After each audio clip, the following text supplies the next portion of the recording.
안녕하세요. 소프리 짬뽕 알뜰 세트입니다. 은근히 세계적으로 황당하고 재미있는 법은 많기도 한데요. 싱가포르에서 추잉검을 판매 금지하는 건 많은 사람들이 알고 있는 사실이기도 합니다. 미국의 오클라호마주에선 다른 사람의 햄버거를 베어무는 것이 불법이라고도 하는데요. 프랑스에선 돼지에게 나폴레옹이라는 이름을 지으면 처벌을 받는다고 합니다. 고양이나 개에게는 나폴레옹이라는 이름을 지어줘도 된다고 하네요. 미국 플로리다주에선 목요일 저녁 6시 이후에 공공장소에서 방귀 뀌는 것을 금지한다는데요. 딱 목요일 저녁 6시부터 밤 11시 59분까지 금지라고 합니다. 이 법을 통과시킨 이유는 공기오염 방지라고 하네요. 스위스 아파트에선 밤 10시 이후에는 화장실 변기물을 내리는 것이 불법이라고 하며, 호주의 빅토리아 시에서는 반드시 자격증을 소지한 사람만이 정부를 갈 수 있다고 하는데요. 독일에선 경찰에게 모욕을 금지하는 법이 있는데, 경찰에게 욕을 하면 단어당 벌금을 받는다고 합니다. 손가락 욕을 할 경우엔 벌금이 500만 원이 넘는다고 하네요. 바티칸은 어떠한 경우도 이혼이 안 되며, 필리핀도 이혼이 불법이라고 하는데요.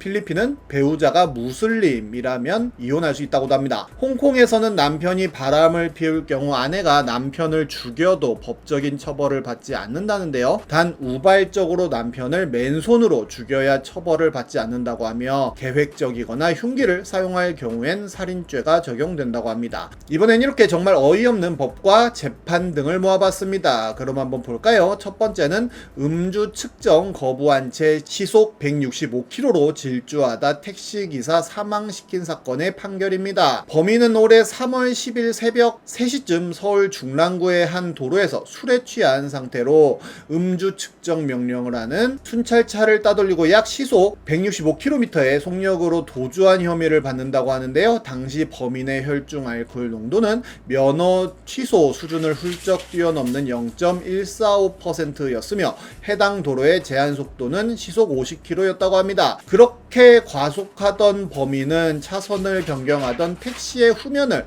들이받았다고 하는데요. 택시는 우측 대각선으로 밀려나면서 철기둥과 컨테이너 건조물에 부딪혀 불이 났고, 결국 택시기사는 사망했다고 합니다. 재판부는 과속해 도중하던 도중 사고로 인해 피해자가 사망하는 돌이킬 수 없는 결과가 초래됐다며, 피해자의 유족에게 용서받지 못했고 공탁금 수령도 거부하고 있는 점, 이 사건 사고로 발생한 화재로 인한 피해 역시 상당할 것으로 보이는 점 등을 고려하면 피고인의 죄책이 매우 무겁다고 한 후 5천만 원을 공탁하고 종합보험으로 일부 피해가 회복되었으며 초범인 점을 고려하여 징역 4년을 선고했다고 하네요. 음주운전의 피해자가 사망했는데 징역 4년이냐며, 죽이고 싶은 사람 있으면 칼로 찌르는 것보다 음주운전으로 치어 죽이는 게 형량이 덜 나오겠다는 말들이 나오기도 했습니다. 정말 어이가 없네요. 다음은 음주운전 신고하려는 남성 수차례 차루친 20대 여성이 집행유예 받은 사건입니다. 대구지방법원 제3형사 단독 강진명 판사는 특수상해 혐의로 재판에 넘겨진 28세 여성에게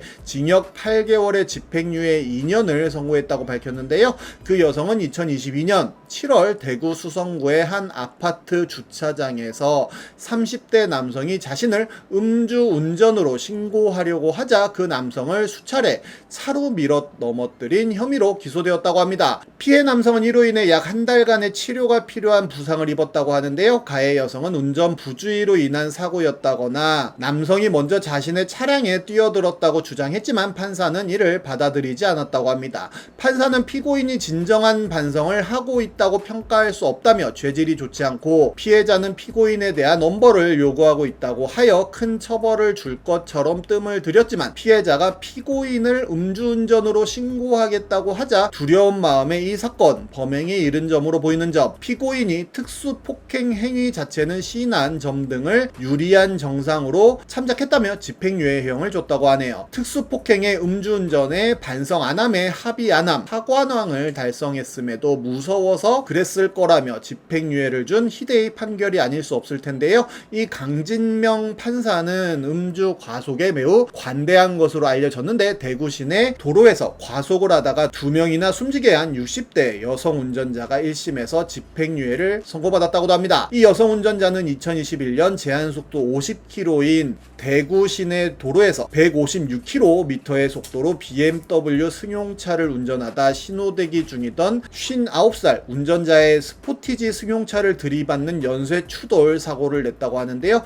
이 사고로 2명을 숨지게 하고 1명을 다치게 한 혐의로 재판에 넘겨졌는데, 이 판사는 피고인 과실로 인해 발생한 결과가 매우 중하지만 피해자 유족과 합의한 점 등을 조갑했다며 금고 2년에 집행유예 3년을 선고했다고 합니다. 다음은 공사 중 유물 나오면 덤탱이 쓰는 법입니다. 2023년 중소기업 갤러리에는 그냥 신세 한탄 좀 해본다면 안 될 인생이다 라는 글이 올라옵니다. 본인은 39에 중소기업을 다니고 있는데 20대 중반부터 대학 졸업하고 아둥바둥 살아와서 3억 1천을 모아 아파트는 모르겠고 19년도에 그냥 눈여겨본 지방의 임야지를 샀다고 하는데요. 근데 22년 2월에 근처에 대형마트부터 각종 생활시설들이 들어온다면서 땅값이 막 치솟았고 9억까지 올랐다고 합니다. 너무 좋아서 울었다는데요. 생전 처음 가본 바에도 가서 한 잔에 8,000원이 넘는 제콕 같은 거도 한 10잔 넘게 마셨다고 합니다. 그냥 땅을 팔기보단 거기에 담보를 해서 원룸 건물을 올리면 진짜 대박이 날 것 같았고 주변에서도 다 그렇게 얘기했다고 하는데요. 그래서 9월에 3층짜리 원룸 건물 올린다고 삽을 떴는데 2월에 시공 측에서 뭔 문화재가 나왔다는 연락이 왔다고 합니다. 본인이 무지해서 보물급 문화재가 나오면 나한테 돈이라도 주는 건가 싶었는데 현실은 아니었다는데요. 원 규정을 다 지켜서 문화재를 본인 돈으로 발굴해야 하고 그 발굴 과정은 문화재청인가에서 나와서 다 검사하고 검수한다고 합니다. 억울해서 몇 번이나 찾아가고 했는데 땅의 소유자는 글쓴이지만 문화재의 소유는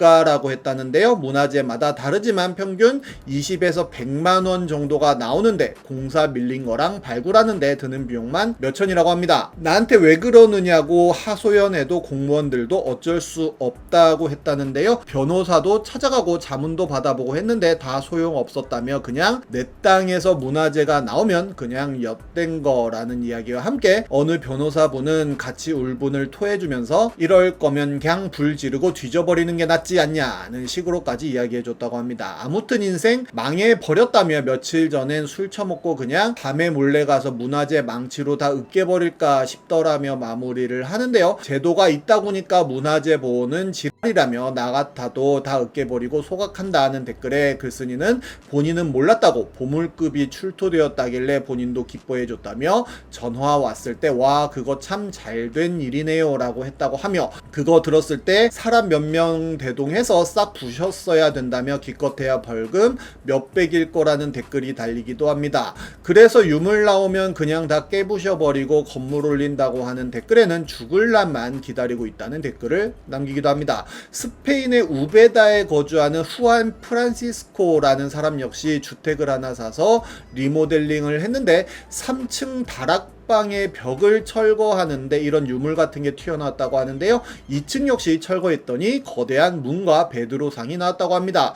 1층과 지하실까지 허물었더니 이런 거대하고 대단해 보이는 무언가가 나왔다고 하는데요. 이 건축물의 높이는 무려 11m나 되었고 후안은 즉시 역사 전문 발굴 회사에 연락을 했다고 합니다. 역사 전문가들이 조사한 결과 1347년에 지어진 오래된 성체 교회인 것을 확인했다는데요. 스페인의 유산법은 고고학적 발견자에 대해 현금 보상을 하도록 되어 있다고 하는데 지자체에서는 리모델링, 개조 중단을 명령했고 아무것도 만지지 말라고 하면서 주택을 그대로 방치시켰다고 합니다. 어쩔 수 없이 그는 100m 떨어진 곳에 다른 집을 사서 이주를 했는데 보상을 안 해줬다는데요. 결국 4년간의 법정 투쟁 끝에 법원은 50%의 금전적 보상을 후안에게 지급할 것을 명령했으나 지자체는 아직도 후안에게 보상금을 지불하지 않고 건축물 발굴 역시 그대로 멈춰있는 상태라고 하네요. 보배드림에 올라왔던 블랙박스 영상을 보면